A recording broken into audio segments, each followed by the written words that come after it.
Unit 1. Systems. Recording 2. My talk today is about FDRs and how they work. Now, as you probably know, FDR stands for Flight Data Recorder, and so it's a device used for recording data during a plane's flight. It also helps investigators to work out what went wrong if a plane crashes. What happens if a plane crashes into the sea and sinks? How do the investigators find the FDR then? FDRs have an underwater locator beacon.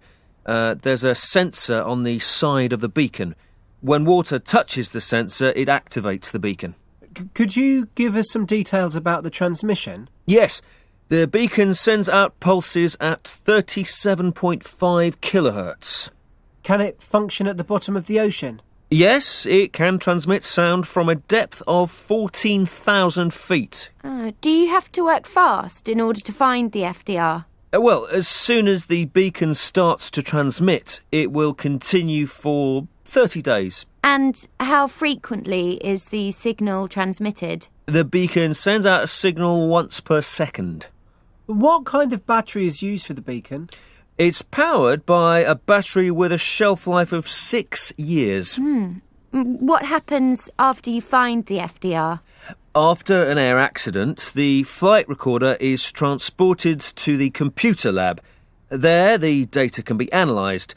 If an accident happens at sea and the flight recorder was in the water, the FDR must be transported in a container of water to keep it cool.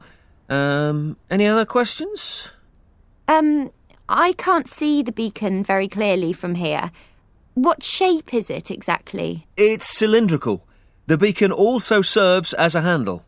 I heard that flight data recorders are sometimes called black boxes. Is that right? That's correct, yes. Then, can you explain why they're called black boxes if they're bright orange? Yeah, well, good question.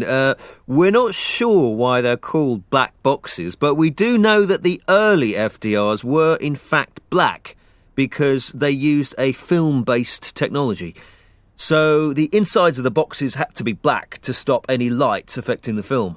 Nowadays, they're painted bright orange so that they're easier to find.